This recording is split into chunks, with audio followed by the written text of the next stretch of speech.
So we have a three-team sign-in trade in the NBA.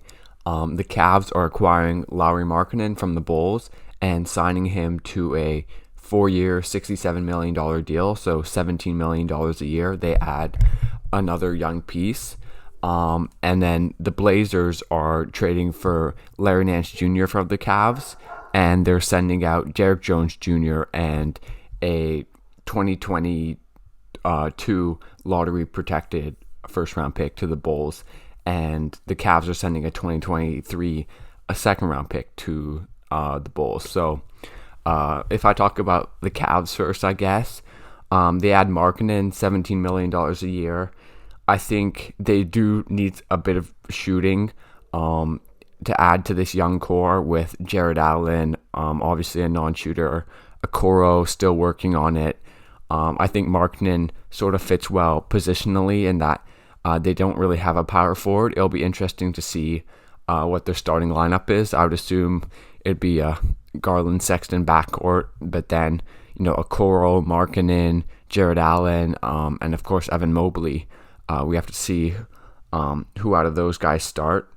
Yeah, but I think Markkanen definitely provides them with some shooting that they didn't have before.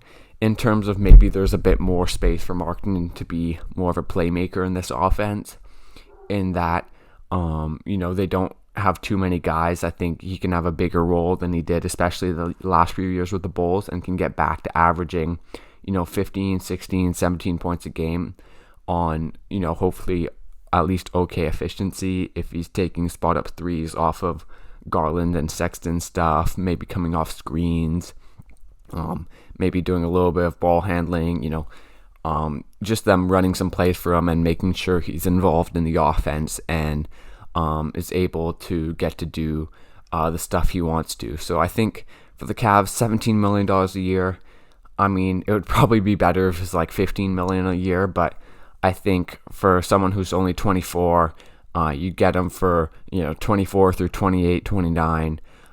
That's most of his prime. I think you add another piece. They weren't spending their cap space on anyone else, so I don't see why not. And giving up Larry Nance, it's not great, but he obviously is a bit older and probably wasn't part of the long-term future. Though I do think he's a good player, and I'll talk a bit about him later.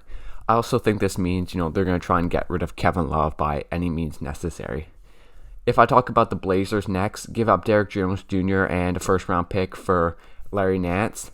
I think this is definitely a good move. I think they need someone like Larry Nance. I think they need even a better version of Larry Nance, but, when you can't do that, just get Larry Nance. He's a really good defender, someone who can play the four and switch across multiple positions, which is something I think the Blazers need. They've needed help defensively for a while now. I wonder, if he'll be starting or if he'll be coming off the bench, because obviously Dame, CJ, Norman Powell, Robert Covington, and Nurkic seems like a pretty sandstone starting lineup. But one of those guys always gets injured, so maybe that's some of the thinking here, getting another starting quality player, and definitely getting more defense is a big thing for them, because that's what's been holding them back for a while now. I think with Larry Nance, some of it's the switchability, some of it is getting steals. He averaged 1.7 steals a game last year, and that'll definitely help the Blazers on the defensive end, but also getting some easy points in transition. Whether he'll be respected as a spot up shooter, yeah, I think so. I think he can spot up okay. You're not running much offense with or through him, but he did average like 3 assists a game, so he can do a bit of passing. He can do the defensive stuff. I wonder, with the Blazers, I feel like they needed more than this, but I think, at least, they did get Larry Nance, but I feel like just overall big picture with the Blazers, they're going to need more than this. I feel like, this is a move that's a good move, but it doesn't fix all their issues, and I think they still have bigger issues with their defense still isn't going to be great, and just the Dame and CJ backcourt in general. So we'll see, but if I'm looking at this move individually, I do like it for the Blazers.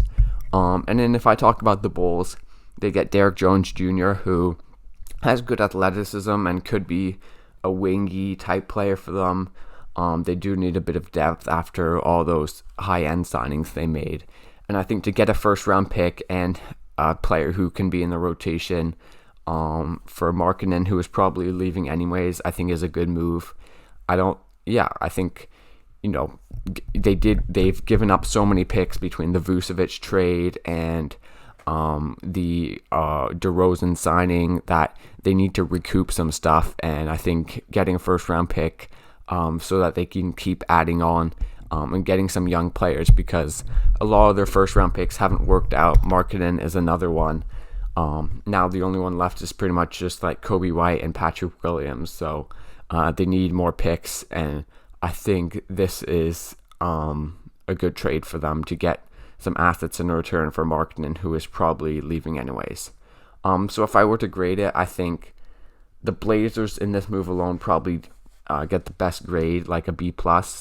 I'd say the other two teams get a B. The Cavs get Markkanen, on a okay contract, and the Bulls get some assets for someone who's leaving anyway. So decent trade all around for all three teams. No one a clear winner, but I think a solid move by three franchises.